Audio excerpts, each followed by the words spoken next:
ଆଉ କିଛି ଦିନ ପରେ ଆସିବ ଅଗଷ୍ଟ 1 ତାରିଖ। ଆଉ ଏ ଅଗଷ୍ଟ 1 ରୁ ଲାଗୁ ହେବାକୁ ଯାଉଛି ନୂଆ ନିୟମ, ଯାହାର ପ୍ରଭାବ ସିଧାସଳଖ ଆପଣଙ୍କ ପକେଟ ଉପରେ ପଡ଼ିପାରେ। UPI payment, LPG cylinder, credit card, ଏମିତିକି ଯଦି ଆପଣଙ୍କର ବି ଷ୍ଟେଟ୍ ବ୍ୟାଙ୍କରେ ଖାତା ଥିବ, ଏସବୁ ନିୟମ ଲାଗୁ ହେବାକୁ ଯାଉଛି। ଆସନ୍ତୁ ଗୋଟେ ଗୋଟେ ଜାଣିବା। ତା ପୂର୍ବରୁ ଭିଡ଼ିଓକୁ ଲାଇକ୍ କରନ୍ତୁ, ସବସ୍କ୍ରାଇବ୍ କରିନଥିଲେ ଏବେ ସବସ୍କ୍ରାଇବ୍ କରି ପାଖରେ ଥିବା ଘଣ୍ଟି ଚିହ୍ନକୁ ଦବାଇ ଦିଅନ୍ତୁ। फास्ट देखंतु यूपीआई नियम रे परिवर्तन।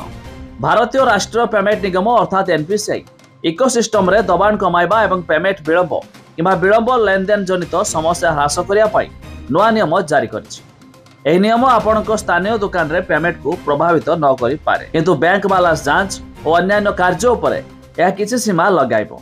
तबे नुआ नियम अनुसार एक दिन रे यूपीआई ऐप माध्यम रे 50 थर बैलेंस जांच करा जाई पारिबो।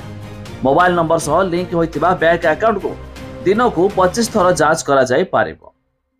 2 रे एसबीआई कार्ड होल्डर का पाई नुआ नियम। 11 अगस्त 2025 रु स्टेट बैंक ऑफ इंडिया अर्थात एसबीआई कार्ड होल्डर का पाई एक बड़ परिवर्तन हेबाकू जाउछि।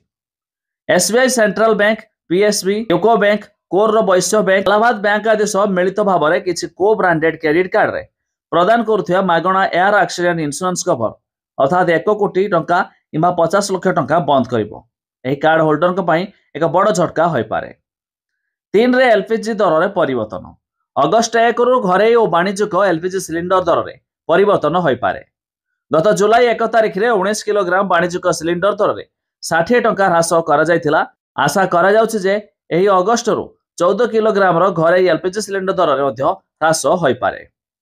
4 रे सीएनजी और पीएनजी दर रे परिवर्तन।